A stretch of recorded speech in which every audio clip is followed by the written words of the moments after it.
ഞാനിന്ന് തയ്യാറാക്കിയിരിക്കുന്നത് കുട്ടികൾക്കൊക്കെ സ്കൂളിലേക്ക് ലഞ്ച് ബോക്സിന് കൊണ്ടാക്കാനൊക്കെ പറ്റുന്നൊരു കിടിലൻ ടേസ്റ്റുള്ളൊരു റൈസാണ് കേട്ടോ. കറികളൊന്നും ഇല്ലെങ്കിൽ തന്നെ നമുക്ക് രാവിലെ തട്ടിക്കൂട്ടിയിട്ടൊരു ലഞ്ച് നമുക്ക് തയ്യാറാക്കി എടുക്കാനായിട്ട് കഴിയും. അപ്പോൾ അതെങ്ങനെയാണെന്നുള്ളത് വീഡിയോ സ്കിപ്പ് ചെയ്യാതെ മൊത്തത്തിൽ കണ്ടു നോക്കൂ കേട്ടോ. തീർച്ചയായിട്ടും കുട്ടികൾക്ക് ഇഷ്ടപ്പെടുകയും ചെയ്യും. അപ്പോൾ വീഡിയോ നിങ്ങൾക്ക് ഇഷ്ടപ്പെടുന്നുണ്ടെന്നുണ്ടെങ്കിൽ ലൈക്ക് ചെയ്യാനും അതിന് ശേഷം ഫാമിലി ഫ്രണ്ട്സിനൊക്കെ ഒന്ന് ഷെയർ ചെയ്യാനും മറക്കരുത്. സബ്സ്ക്രൈബ് ചെയ്യാതെ കാണുന്നവരുണ്ടെങ്കിൽ ഒന്ന് സബ്സ്ക്രൈബ് ചെയ്ത് സപ്പോർട്ട് ചെയ്യുകയും ചെയ്യണേ. ആ തൊട്ടടുത്ത് കാണുന്ന ആ ബെല്ലൈക്കണും കൂടി ഒന്ന് പ്രസ് ചെയ്തിട്ട് അതിൽ കാണുന്ന ഓൾ എന്ന ഓപ്ഷൻ തന്നെ ക്ലിക്ക് ചെയ്യാനും മറക്കരുത് കേട്ടോ. എന്നാലാണ് ഞാനിടുന്ന പുതിയ പുതിയ വീഡിയോസൊക്കെ നിങ്ങൾക്ക് അപ്പോൾ നോട്ടിഫിക്കേഷൻ കിട്ടുകയുള്ളൂ.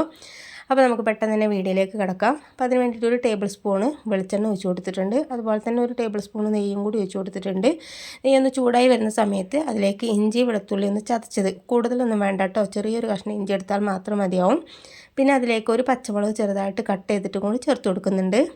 ഇനി അത് ജസ്റ്റ് ഒന്ന് മൂപ്പിച്ചെടുത്തതിന് ശേഷം അതിലേക്ക് ചെറിയ ഉള്ളി ചെറുതായിട്ട് കട്ട് ചെയ്തിട്ട് ചേർത്ത് കൊടുത്തിട്ടുണ്ട്.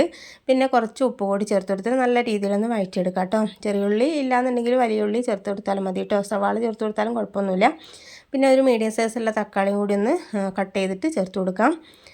എന്നിട്ട് നല്ല രീതിയിലൊന്ന് കുക്ക് ചെയ്തെടുക്കാം കേട്ടോ. തക്കാളിയൊക്കെ നല്ല രീതിയിലൊന്ന് ഉടഞ്ഞു വരുന്ന സമയത്ത് അതിലേക്ക് കുറച്ച് മഞ്ഞൾപ്പൊടിയും കുറച്ച് മുളക് പൊടിയും പിന്നെ കുറച്ച് ബിരിയാണി മസാലയാണ് ഇട്ട് കൊടുക്കുന്നത്. ബിരിയാണി മസാല ഇല്ലെങ്കിൽ ചിക്കൻ മസാല ചേർത്ത് കൊടുത്താലും മതി. അതിന് ശേഷം കുറച്ച് ഗരം മസാല കൂടി ചേർത്ത് കൊടുത്താൽ മതി കേട്ടോ. എന്നിട്ട് നല്ല രീതിയിലൊന്ന് വഴറ്റി കൊടുക്കാം. പൊടികളൊക്കെ പച്ചമണമൊക്കെ മാറുന്ന വരെ നല്ല രീതിയിലൊന്ന് വഴറ്റിയെടുക്കുന്നുണ്ട്. ഇപ്പോൾ നല്ല രീതിയിൽ വഴറ്റിയതിന് ശേഷം എണ്ണയൊക്കെ തെളിഞ്ഞ് വരുന്ന പാകത്തിനാവുന്ന സമയത്ത് അതിലേക്ക് കോഴിമുട്ട ഇട്ട് കൊടുക്കുന്നുണ്ട്. 3 കോഴിമുട്ട ഞാൻ ഇതിലേക്ക് ഇട്ട് കൊടുക്കുന്നുണ്ട് കേട്ടോ. കോഴിമുട്ട ഇട്ട് കൊടുത്തതിന് ശേഷം ആവശ്യത്തിനുള്ള ഉപ്പും കൂടി ചേർത്ത് കൊടുത്ത് നല്ല രീതിയിലൊന്ന് മിക്സാക്കി എടുക്കാം. ഇങ്ങനെ ഇളക്കി കൊടുത്തിട്ട് ഇതൊന്ന് കുക്ക് ചെയ്തെടുക്കണം. മുട്ടയിലേക്ക് ഈ മസാലയൊക്കെ നല്ല രീതിയിൽ പിടിക്കുന്നത് പോലെ അങ്ങ് 1-2 മിനിറ്റ് ഇതുപോലെ ഇളക്കി കൊടുക്കുന്ന സമയത്ത് കറക്റ്റായിട്ട് സെറ്റായിട്ട് കിട്ടിക്കോളും. ഇപ്പോൾ നല്ല രീതിയിൽ മുട്ടയൊക്കെ ഒന്ന് കുക്കായി കിട്ടിയിട്ടുണ്ട് കേട്ടോ. ഇനി മുട്ട ഇതുപോലെ വേറെ ഒന്ന് ഉടച്ചെടുത്തിട്ട് ഇതിലേക്ക് ചേർത്ത് കൊടുത്താലും കുഴപ്പമൊന്നുമില്ല. പിന്നെ ഇതിലേക്ക് ചോറാണ് ഇട്ട് കൊടുക്കുന്നത്. നമ്മൾ ചോറിട്ട് കൊടുക്കുന്ന സമയത്ത് സാധാരണ നമ്മൾ വീട്ടിൽ വെക്കുന്ന ചോറുണ്ടല്ലോ, വെള്ളച്ചോറോ അല്ലെങ്കിൽ ബ്രൗൺ അരി ഉണ്ടാവില്ല, കുത്തരീൻ്റെ ചോറ്, അതിട്ട് കൊടുത്താലും കുഴപ്പമൊന്നുമില്ല. ഇനി അതെല്ലാം നെയ്ച്ചോറിൻ്റെ അരി, നമ്മൾ ബിരിയാണി വെക്കുന്ന അരി ഉണ്ടല്ലോ, അത് വേണമെങ്കിലും ബസ്മതി റൈസ് വേണമെങ്കിലും ഒക്കെ ചേർത്ത് കൊടുക്കാം കേട്ടോ. ഇപ്പം നമ്മൾ രാവിലെ തന്നെ നമ്മൾ വീട്ടിലുണ്ടാകുന്ന ചോറ് വെച്ചിട്ട് തന്നെയാണിത് തയ്യാറാക്കുന്നത്. നോർമൽ വെള്ളച്ചോറുണ്ടല്ലോ അത് തന്നെയാണ്. നല്ല രീതിയിലൊന്ന് മിക്സാക്കി കൊടുത്തതിന് ശേഷം ഇതിന് മുകളിലായിട്ട് കുറച്ച് മല്ലിയില ഇട്ട് കൊടുക്കുന്നുണ്ട്.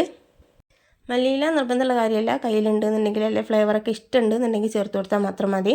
നല്ല രീതിയിലൊന്ന് മിക്സാക്കി കൊടുക്കുന്നുണ്ട്. 1 മിനിറ്റ് നേരം ഇതൊന്ന് അമർത്തി കൊടുത്തിട്ടൊന്ന് അടച്ചു വെച്ച് കൊടുക്കുക. അപ്പോൾ സെറ്റായിട്ട് കിട്ടിക്കോളൂ കേട്ടോ. അപ്പോൾ ഇത്രയേ ഉള്ളൂ കേട്ടോ ഈ ഒരു റെസിപ്പി തയ്യാറാക്കാനായിട്ട്. അധികം ടൈമും ഇല്ല. നമുക്ക് ടേസ്റ്റി ആയിട്ട് കറികളൊന്നും ഇല്ലാതെ തന്നെ നമുക്ക് കുട്ടികൾക്ക് എന്തായാലും ഇഷ്ടപ്പെടുന്നൊരു റൈസ് തന്നെയാണിത്. അപ്പോൾ ഇതുപോലെ ഒന്ന് ട്രൈ ചെയ്ത് നോക്കാത്തവർ എന്തായാലും ഒന്ന് ട്രൈ ചെയ്ത് നോക്കിയിട്ട് ഫീഡ്ബാക്ക് അറിയിക്കാൻ മറക്കരുത്.